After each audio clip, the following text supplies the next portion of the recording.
Bretto, the first 200 tickets to the 2018 Wellness Summit sold out in less than 24 hours. Can you believe it? Oh, MP, it's awesome that our Wellness Coach fans are as excited about the return of the Wellness Summit as we are. If you've been hiding under a kale smoothie, Zazen Alkaline Water presents the return of the Wellness Summit on August 25 and 26 in Melbourne. And for 1 week only, we have 100 seats at a crazy 2-for-1 special. That's right, MP. Not only do 100 lucky listeners get 2 tickets for the price of 1, but they also receive the digital recordings of the 2018 Summit and all of our previous events. Gee whiz, that's a lot of value, Bretto. That's over $1,400 in value, MP, and all for just $297. That's 2 tickets for the price of 1 for 2 days of Powerhouse Wellness. That's less than $10 an hour to attend the wellness event of the year. Oh, enough of the number crunching, MP. These 100 tickets are only available this week until Saturday, May 19, or until sold out, whatever happens first. For tickets, the speaker lineup and all info, go to thewellnesssummit.com.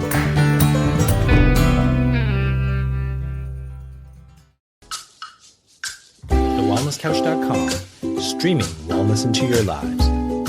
Welcome to Nourishing the Mother, featuring your hosts Bridget Wood and Julie Tenner.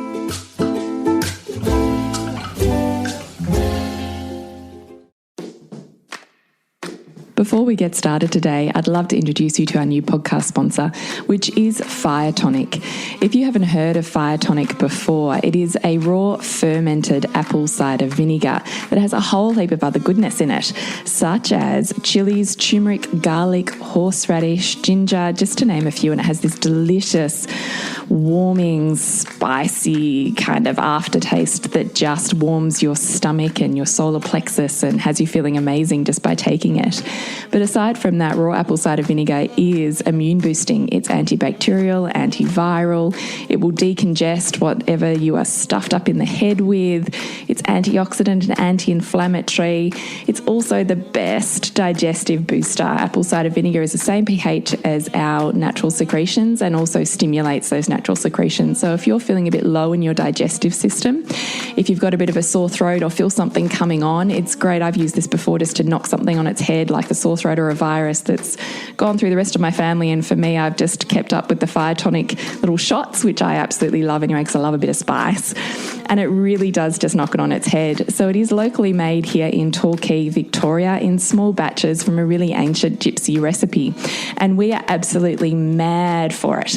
So if you also need a bit of a boost this winter that you can take that is delicious, digestive and immune boosting, then please jump on to hillbilby, hillbilby.com.au and check them out.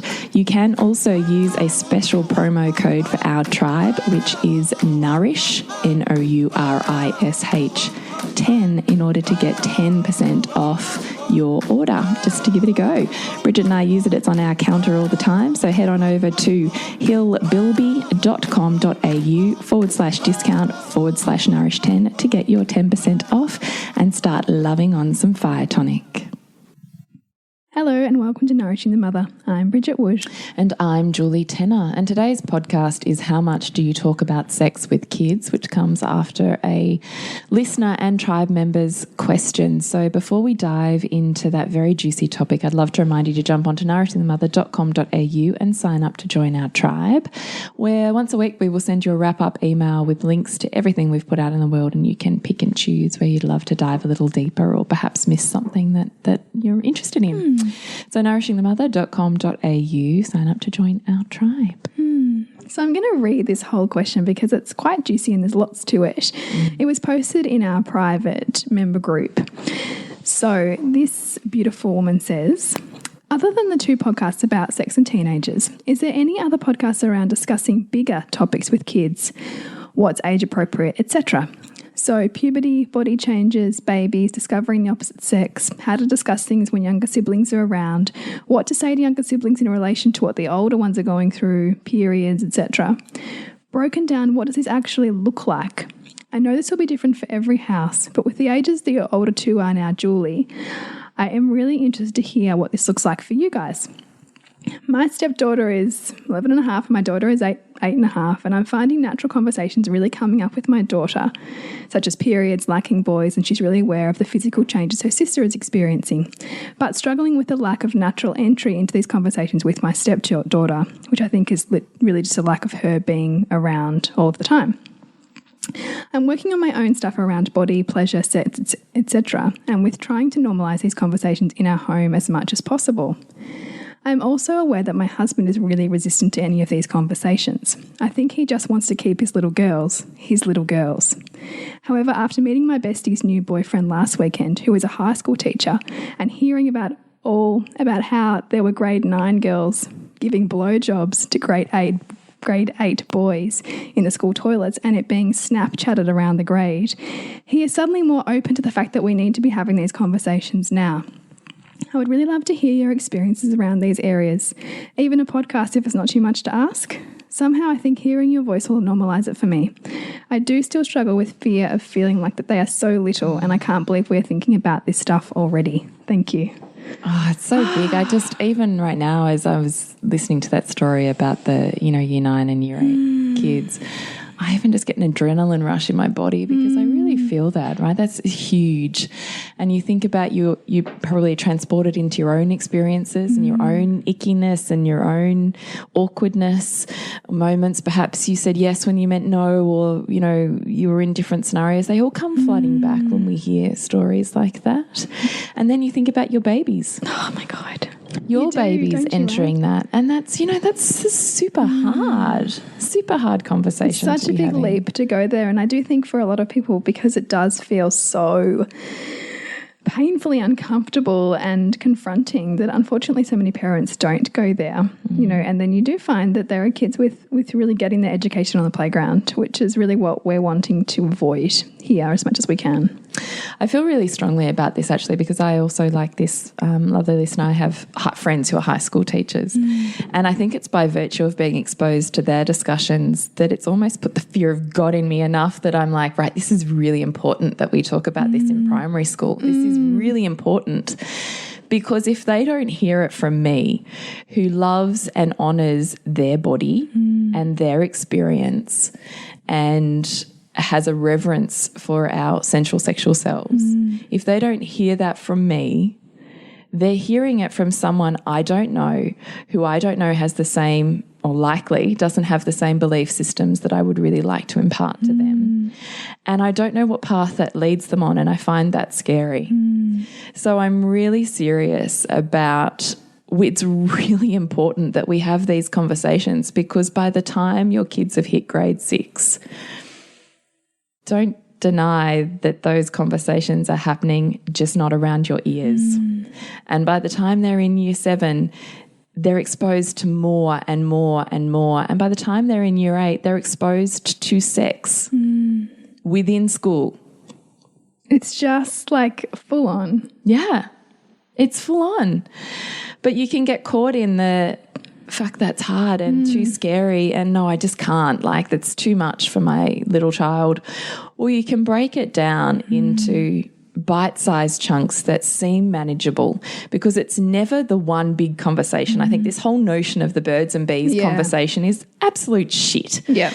Really what it is a series of small conversations that have lasting impact. And of course, whatever you embody and impart on yourself subconsciously is also what they're taking into those experiences. So when is too young? I don't think there is a too young. I'm of that belief too, because even with my 5-year-old, I'm certainly thinking about, like things like body autonomy and, appropriate anatomical names. With babies. You've been huge on body autonomy, even as babies. Yeah, I have been. I totally agree. I don't think it's ever too young. And in fact, my husband has really taken this on board, and he speaks in such an honouring way to Sylvie when he changes her. Like, so he warms up the wipes and he talks about what he's doing, and he's like, it's really impacted me what you've been saying to me about how I treat her body, because she will learn how to treat her own body from how I treat her body. And how men are allowed to treat her Yeah, and body. exactly. So what she expects of men, you know, on some level will be modelled for her on how her father relates to her body. Because I have a wound on that, right? So I have a wound on feeling affirmed by my father.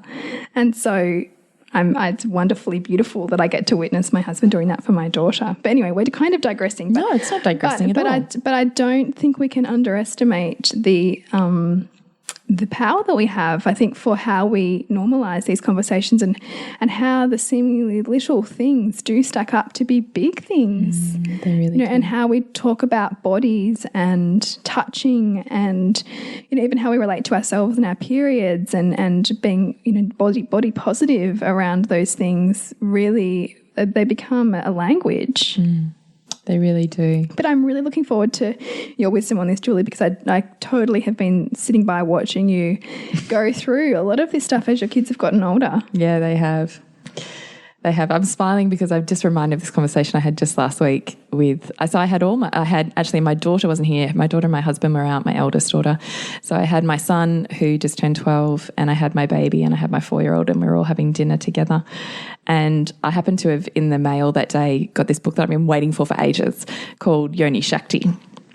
And it's all about this woman in the UK who's started this yogic, but she's a yogini movement of womb yoga. So I've been reading about it. I was really fascinated. And it's a freaking Bible. This book is enormous. But as they were sitting there, you know, as my baby was around during the day, I'm starting to, you know, read just bits as I can. And, you know, so it was sitting at the dinner table just off to the side because that's where I dumped it while, you know, I got busy doing other things. And so my son's sitting there and he looks over at it and he sounds it out, Yoni Shakti. And I looked at him and I went, do you know what that means? And I could tell instantly because he knows if I'm asking that question. And he knows what type of books I read. And he looks over at me and he goes, no. But he's waiting for you to tell him. Well, I thought this is where you follow their lead, right? Yeah. You don't give them information they're not ready to hear. Yeah. But you allow a pathway in which it's accessible for them to choose to access. And so I said to him, would you like to know? And he said, nah. I went, all right. So I left it there and about 5 seconds later he goes, no, actually I do really want to know. I went, okay. So I said to him, Yoni. Yoni is a Sanskrit word that really refers to the vagina being more than a physical vagina. It refers to it being very much the spiritual, sacred centre of a woman, her access to the divine, that this is a gateway to some really sacred space of the body of a woman, physically, spiritually, emotionally. I went off on this kind of what Yoni meant. He goes, okay. And I said, Shakti refers to the feminine consciousness, the embodiment, the power of the feminine. She was, you know, one of the main archetypal goddesses, blah, blah, blah. And he turned and I looked over and he goes, oh, thank God. I said, why? And he went, I thought you were going to say it's the vagina god.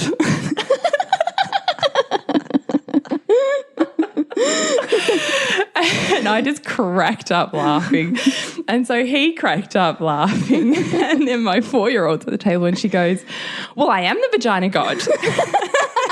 And I have 2 heads. She was like this.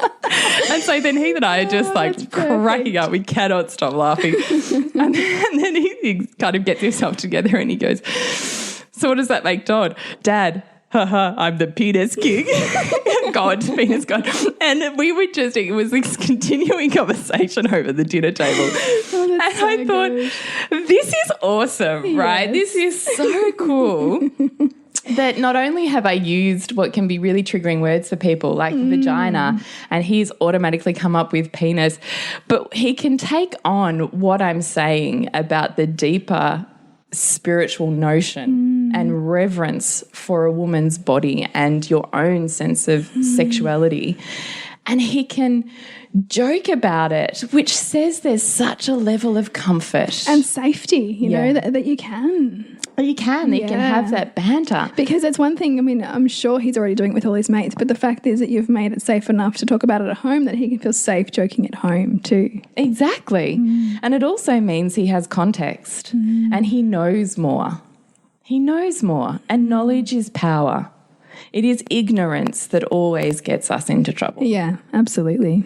So I think the more knowledge they're ready for, the more you give them. So it starts with when they're babies and body autonomy. And, you know, I mean, it's our whole thing with why, you know, we parent the way we do, that there's a level of consciousness around you are a human. You're not this little person that I can control and I have rights to your body. You know, it's really handing that power and those bits and pieces where you let them wear the clothes they want to wear and you let them style their hair the way they want to style it. And you let them find these expressions of who they are in the world and you make that safe. And then I think you do have, like I've always talked about birth, and we've watched, you know, my kids have watched YouTube videos. They've been at their siblings' births. We've normalised vagina and penis, and, you know, I'm a big fan of anatomical names. Because I think, why say an elbow is an elbow, but we can't talk about the vagina? Yeah. Why? That in itself implies a message that they're hearing loud and clear. So I'm very big on autonomy, and so I always have had lots of books around, and whenever there's been, and I can tell you I've even done this when we've had, particularly when my son was younger, and some of his friends would come around who I know in their home it's not a safe conversation, and they would pick up a book. And I remember one of his friends in particular flipping to a page, it was on birth, and there was a page of, it's Hello Baby, I'm sure you remember that book. And there's the picture of the woman kind of sideways standing up and the baby's just crowning, so you just kind of see the head, you know, out of her profile. And he started giggling uncontrollably and was trying to, you know, point and get the other boys to get in on the giggle. And I could see my son standing there and he was just like, I don't get what you're giggling about. Like, what? And so I went over I saw it happening. I thought I could ignore that or I could enter this. And so I went over and I sat next to Dave and he had all his friends there. And I said, Dave, is there something you want to ask me about that? When it comes to our sexuality, we want to look at the beliefs and the meanings that we've picked up as much as the ones that we've made up about our experiences. In our Loathing to Loving program, we look at relationships to our family, partner, children and feminine self, and spend a module in Nourish and Nurture, deeply expanding that feminine wisdom. Our Sensuality and Sexuality course is the next dive, exclusive to those who've taken part in the Loathing to Loving program.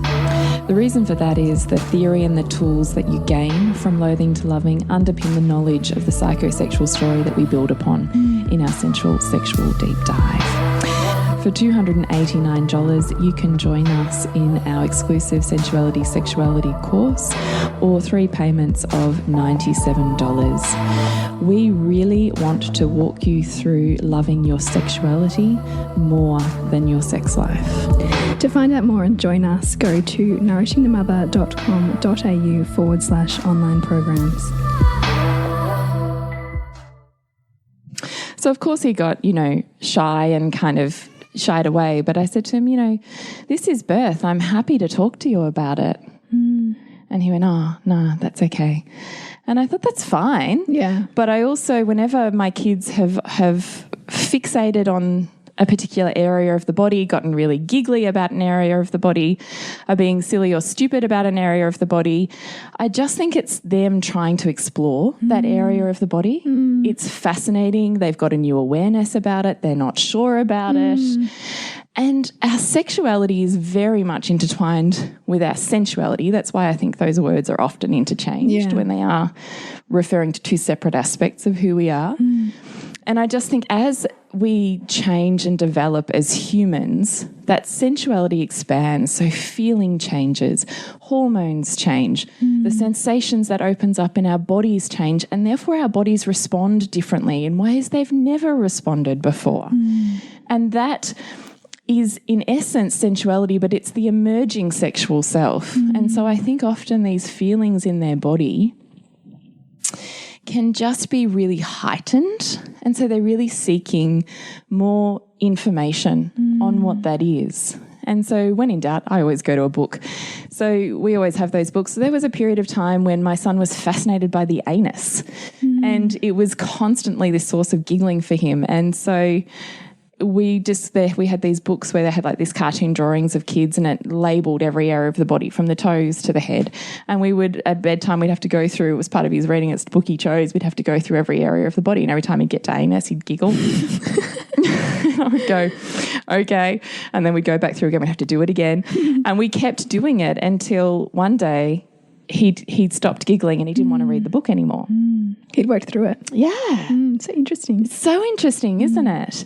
So I just often think whenever our kids are heightening any aspect of the physical body, it's just, or, you know, any other area of life, they're just asking for more information. And I think it's our responsibility to give them that information in small snippets, in easily accessible ways, and potentially in a multitude of, like we've Googled and YouTubed, and there's some amazing clips on, you know, baby formation. And, you know, just the biology. And we always talk about how amazing our bodies are because of how they heal and how they change and evolve. And just having the conversation that talks about reverence for our body is really important.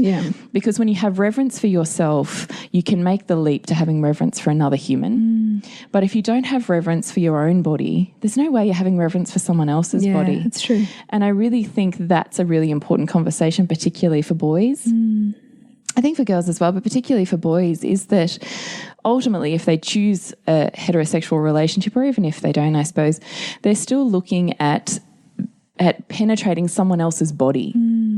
And I think that there is a level of responsibility that comes with, and an awareness of, you know, it's great to follow how your body feels and follow your pleasure and follow someone else's pleasure. But if at any time your tummy goes, or this doesn't feel right, or there's something that says, I don't like this, then you get the hell out of there, whatever that situation is. And that transpires into so many areas of life, but also certainly for sexuality too. And don't forget, as a woman, when you're taking in someone else into your body, the vagina is the most absorptive layer of the body. The most. So when someone enters your holy space, such as the yoni refers to, you're taking in energetically and physically and exchanging fluids potentially with another human. So not only are you dealing with your own stuff, but you're dealing with their story, every person they've ever slept with, that they've still got attachments to, connections with, every bug, virus, germ, worm that they have just in their physical body. You're taking all of that into you. So you better really be sure in your body that you want to open to this person. Because if you're not really, it's not a real yes, then it's a no. And this is so interesting because so many of us never have the grounding and permission to explore sexuality healthily through simply books, or be it conversations, or, you know, as young children. So that does happen, you know, in those teenage years of trying to find the yes and the no, and trying to explore in a really sometimes risky way. So what I love about beginning these conversations as young as possible, you know, in an age-appropriate way, and only giving as much as is age-appropriate, it's just stacking one on top of the other, a level of awareness and safety and, you know, confidence in body safety, in body knowledge, in respect for other bodies, all of that. All of that. All of that. So I just think this conversation can never start too young, because you're always just stacking and layering the information. And as something happens in their world, you have that opportunity to kind of break that down. And I think there's a lot of forewarning in puberty as well. So we have all of the books on puberty, and we've always had open conversations about how bodies change, how their body will change. You know, we're certainly a nudie house, so, you know, they would see my body, they see Nick's body. So we talk about the changes between an adult and a child and how that feels in your body. We certainly talk a lot, even when we're talking about emotional states and how they handle themselves now when they've got really huge wild feelings in their body. That transcends to when they have rushes of hormonal surges, is that you have hopefully built up a level of comfort with wild feelings and that they're anticipated to an extent. So their experience will be different, particularly when they've never experienced them before. It's a really wide open, sometimes scary feeling because it's immense, it's intense, there's urge and drive in it that potentially they've never experienced before. But it's worth having these conversations around that. And I think particularly we focus a lot on periods and girls. And as my son's going through this phase now, I've realised how much even I have focused on that and not focused on what I consider to be the male equivalent, which is the development of wet dreams and the connections between sexuality and erections. So boys will have erections since they were in the womb. But this is where I want to make that distinction around sensuality when they're expanding that sensuality into sexuality, is because an erection for us means sex, but it doesn't in a child's body. In a child's body, it's sensation. It's a nervous system firing and it's to almost sensation. and it's a new awareness of a part of their body, like a new heightened feeling. Well, sometimes it's not even that they're connected to that part of their body. They might not even be thinking about their penis at all, but it's the fact that it's a nervous system firing. So boys can get really excited about something or really scared about something, and they will get an erection.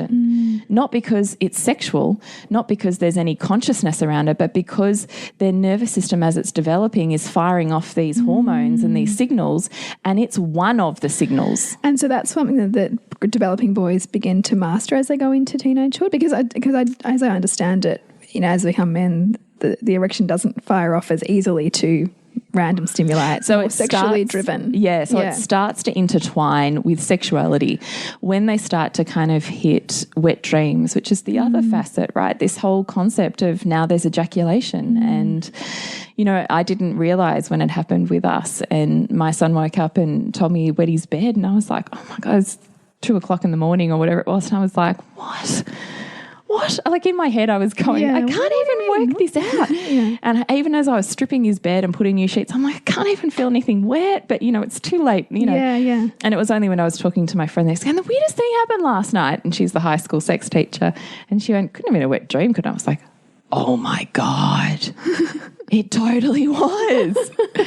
And I realised I'd spent all this time preparing for periods and I had done no preparation for ejaculation. So then when he came home from school and I was home, I made sure that we had the space with a bit of distraction, because that tends to work best with boys. So I said to him, can you just come help me make your bed? So we were busy making his bed together while we were having the conversation. And we've read about wet dreams in his puberty book. And I said, I just wonder if last night, this is what happened for you, and normalised it and said, this is, your body can have these really big, intense feelings. And sometimes they might come with dreams that you really remember or that feel really good. And sometimes they might not. And both of those are fine. But, we workshopped, do you want to come and get me if it happens and have help, or do you want to set up some wipes and a change in your room and when you go on sleepovers so you're self-sufficient and, check in with me? And so we came up with his plan of how he wanted to approach it, which was really empowering. And then I saw him that night sitting there back reading his book and talking to me about what he was seeing in his book and then recognising in his body. And that then for me was like, wow, right, this is like the first period, only it's the first ejaculation for a man. And I think we often miss that as a gateway. Yeah. How beautiful. And it also leads into the conversations now with, you might be standing in a group and all of a sudden you're really scared about something and you get an erection. What do you do? What do you do when all of a sudden you start to feel these feelings of, I don't know what that is, but I really like her or him, and you get an erection? What are you going to do? So we just talked about socially how to handle that and how to really bring your breath in and just be aware that it doesn't mean anything and that this is just part of your nervous system developing. And so it's all part of new body awareness as well. Like that's a really beautiful thing. And, pleasure is something you follow and, all of this sort of jazz. So I just think there's so many opportunities to really open up this conversation, but sometimes we've got to sit in our own awkwardness. And how much of that awkwardness is also something that you find, you know, in bringing up these conversations with your husband, you know, and noticing that these stages that your kids are hitting, do you both have to work through potentially your own awkwardness in that? Yeah, look, I think that we do sometimes, like particularly when they were really little and we'd be reading in our book about sex and making love. There was a period of time where we would be reading that every night because that's what, you know, he was interested in. And I could not stop giggling. I could not stop laughing through it. You know, and they have this special kind of love and I'd be like, oh my fucking God. But, you know, it is definitely a case of you've got to raise yourself, right? The more awkward conversations you have, the less you have. And that goes for the conversations we have internally with ourselves. And I would have to go back and have those conversations with myself around what is icky here for me and where has that come from and why is that and how do I wish that to be different for my kids. And if I had started the conversation in my world with pleasure is your birthright, how different would my first time have been? Yeah. How different would every sexual experience be from then on had I known my body was sovereign? How different. Oh, profoundly. Profoundly. So I just keep thinking this is the purpose of that. And, you know, particularly with my son, I mean, my husband, I had actually forgot that, but I had asked him into the room to make the bed with us as well. So he was part of that. And I just said, you know, we talked about orgasm as well with him. I talked about, you know, sometimes you might feel it, sometimes you won't. And it can be this really all-consuming feeling of pleasure and it ripples through your body. And I want you to know it's really safe to just feel into that. And let that fill your body because pleasure is yours to have and experience. But it can also sometimes feel a bit wild and scary. And I said to, you know, I don't know what it's like to have a boy's body and have a boy's orgasm. I only know what it's like to have a girl's orgasm. Maybe we can ask Dad what it was like for him. And so we went through what his experience was like of wet dreams and erections and the male experience of the orgasm. And I just think these are conversations that are really important to have. And I think it's really worthwhile. I know that the tribe member that we had also was having some issues with her son. I don't know that I'd classify it as masturbating, but certainly playing with himself in an extended way and within public areas. And I said I'd be quite comfortable putting boundaries on there, that's safe and fine, but this is the time and place to do this and this is the time and place to do that. And if you want to do that, then this is the space to do it, not this. It's completely fine to put boundaries around what feels honouring to everyone else in that space, whilst also is honouring to you. I don't think that putting boundaries in place for sexuality means sexual shutdown. There's a way in which to have that conversation, no different to what you were talking about, Bridge, in the other podcast on loving boundaries.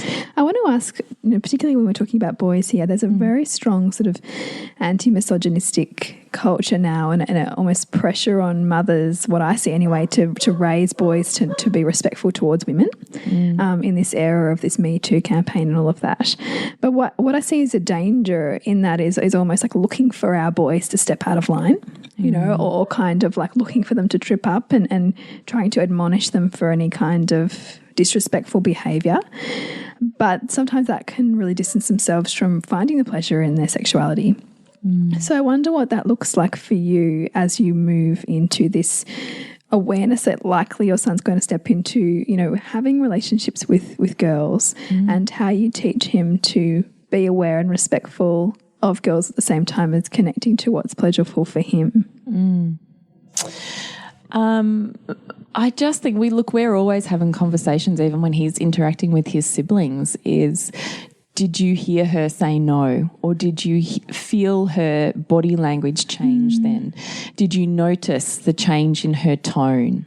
What did that tell you? Did you notice when you did this, her body went like that? Did you feel that? Did you see that? Did you notice that? I think it's the conversations in the parenting that we have that develop that sense of empathetic awareness.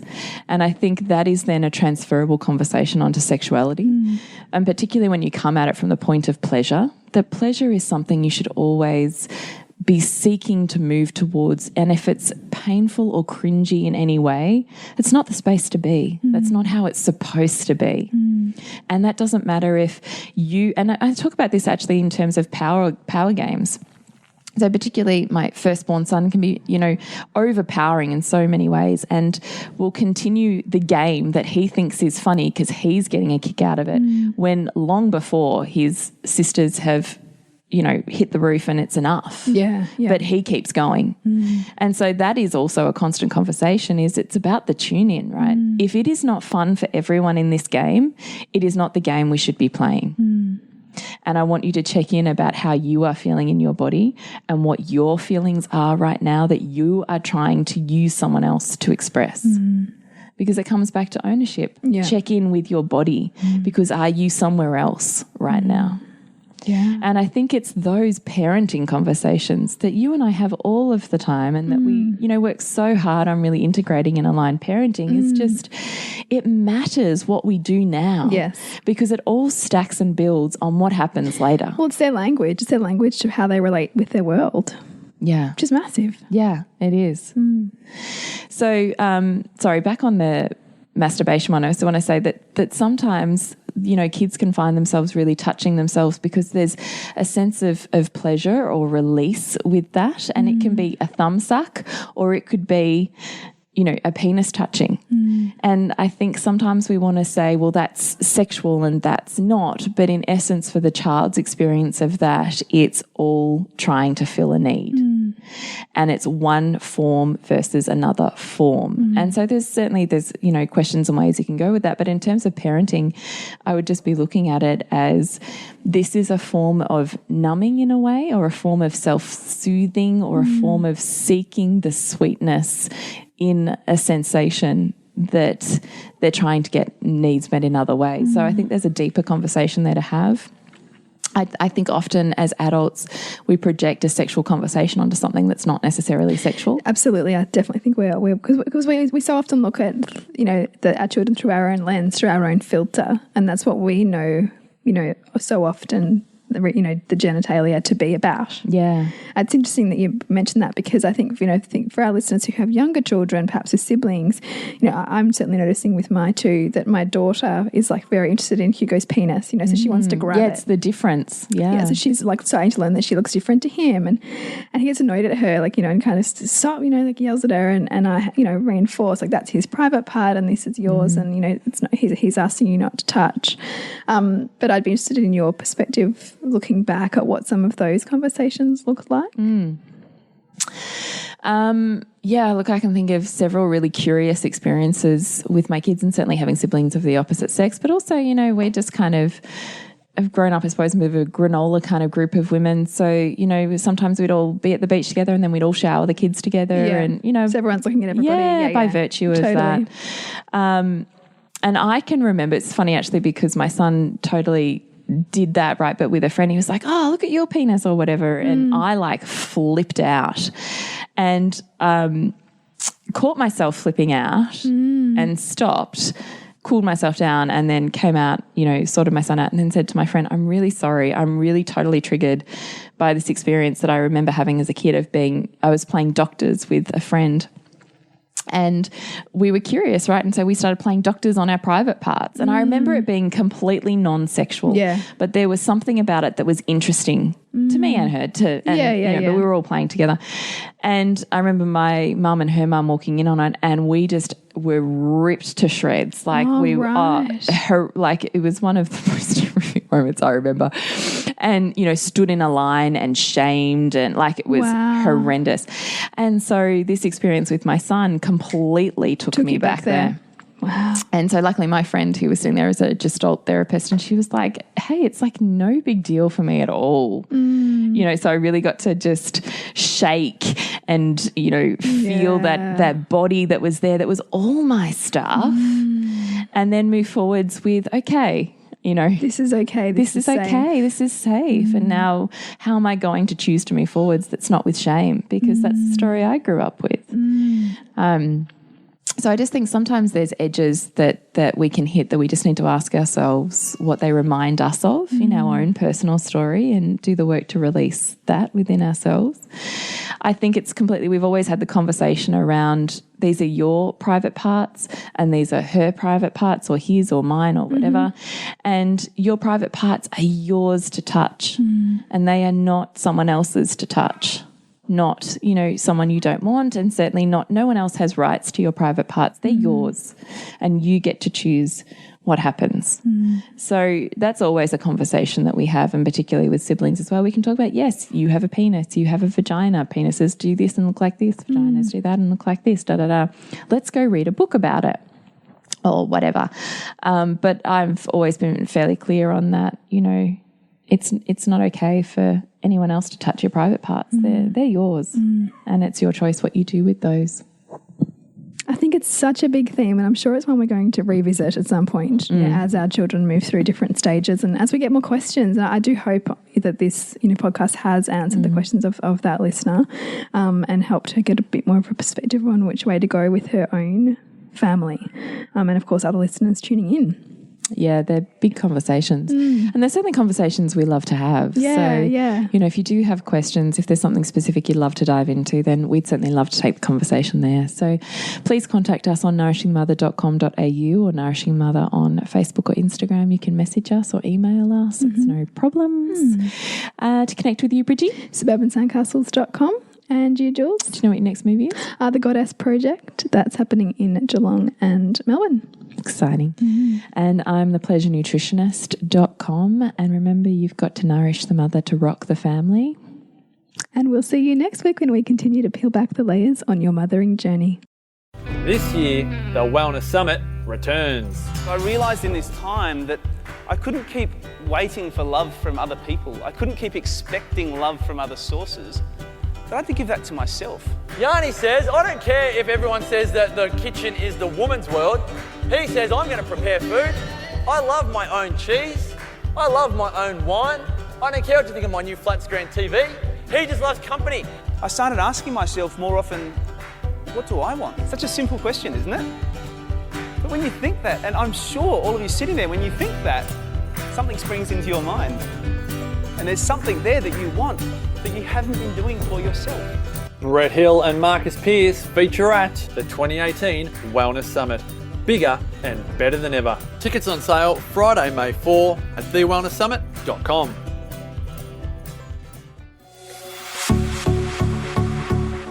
This has been a production of TheWellnessCouch.com. Check us out on Facebook and join in the conversation on Facebook.com/TheWellnessCouch. Subscribe to each show on iTunes and check us out on Twitter.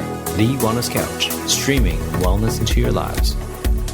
Whilst the Wellness Couch presenter endeavor to provide accurate and helpful information to their listeners, these podcasts cannot take into account individual circumstances and are not intended to be a substitute for health and medical advice from a qualified health professional. You should always seek the advice of a qualified health professional before acting on any of the information provided by any of the Wellness Couch podcasts.